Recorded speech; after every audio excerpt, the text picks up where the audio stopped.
masacre del 2 de octubre en Tlatelolco se cortó de tajo las protestas y la organización, pero no fue el único ni el último golpe ejecutado contra los estudiantes. Todavía no se lavaba la sangre de la plaza y las calles aledañas cuando Díaz Ordaz ya había lanzado a los militares y a la Dirección Federal de Seguridad contra los normalistas rurales. En lo que restó de 1968 y a lo largo de 1969, las tropas se enfrentaron con los estudiantes que se negaban a desalojar sus escuelas. Desde entonces y hasta la fecha, la CIA es quien ha dirigido las operaciones contra partidos y movimientos de izquierda, en particular contra normalistas, para neutralizarlos e impedir que se conviertan en una alternativa de gobierno.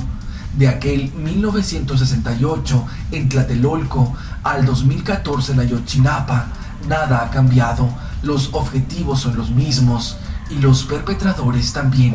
El objetivo de la CIA desde que inició sus operaciones en México y hasta la fecha ha sido el de parar y destruir el ascenso de las organizaciones comunistas, socialistas de izquierda y revolucionarias en todos sus matices. Asimismo, limitar y obstaculizar la influencia de los países socialistas hasta su desaparición.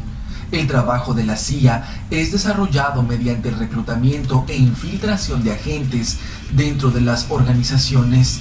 Las operaciones de acción política, propaganda y guerra psicológica dirigidas a crear divisiones y problemas para dificultar, dividir, debilitar o destruir a esas organizaciones mantienen agentes infiltrados en complicidad con el Estado en servicios de seguridad locales, y el mismo gobierno informa sobre los objetivos que considera deben ser reprimidos o eliminados. A finales de los 60 fueron reclutados por la CIA los presidentes Adolfo López Mateos, Gustavo Díaz Ordaz y Luis Echeverría. Fueron principales agentes al servicio de la inteligencia de Estados Unidos, quienes tenían la consigna de cerrar todas las normales rurales. Desde aquella época echaron a andar los operativos, donde grupos de policías y soldados se disfrazaban de campesinos y se trasladaban a las afueras de los planteles. Ahí iniciaban las luchas campales por la disputa de las escuelas. Las tropas aguardaban para que, armadas, disolvieran las peleas y ocuparan las instalaciones. La agresión del 26 de septiembre del 2014 contra normalistas rurales en Iguala no fue la primera, ni será la última.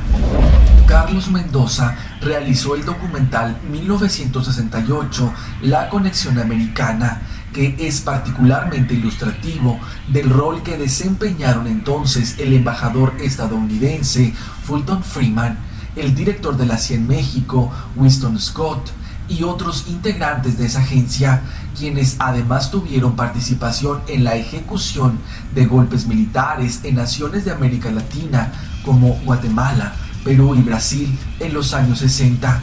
Las evidencias recogidas en la cinta destacan como punto de partida un artículo periodístico publicado en 1967 en la revista USA News, donde el editor advierte que en México se preparaba una nueva revolución de corte comunista, la cual sería apoyada por la URSS, China y Cuba. Con tal antecedente, el 18 de mayo de 1968, el director del FBI, Edgar Hoover, declaró que grupos comunistas estaban preparando actos subversivos.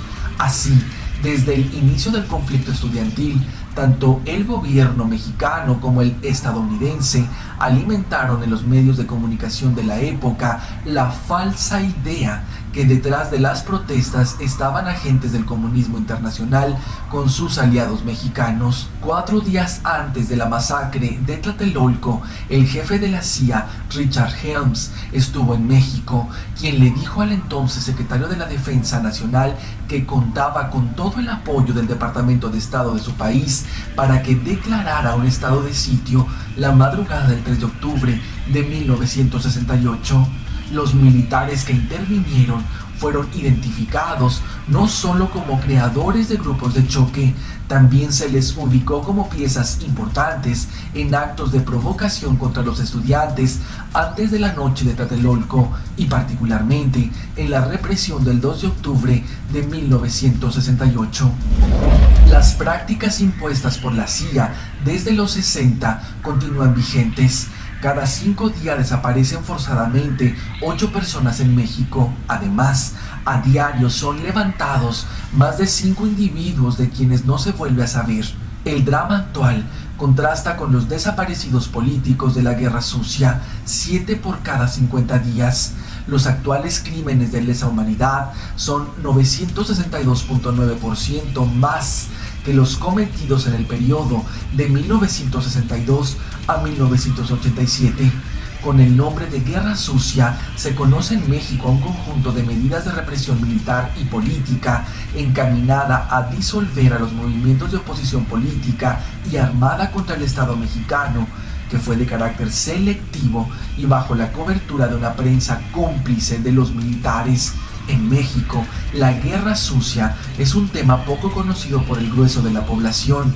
Esto debido a que el PRI ha ocultado o eliminado la información y tampoco se redactó en los libros de historia. La CIA dio seguimiento diario a las operaciones del ejército mexicano durante la Guerra Sucia en Guerrero.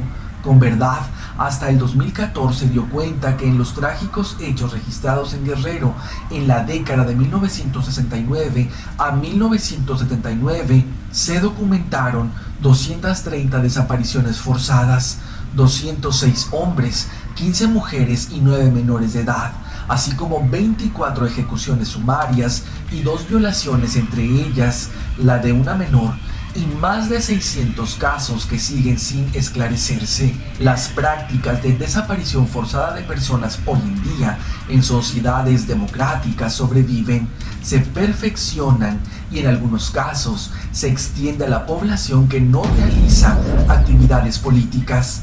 Aunque no hay cifras definitivas, las desapariciones se cuentan por miles en América Latina. México, Colombia, Guatemala y Chile, entre otros, son los principales países que registran casos actuales de desaparición forzada.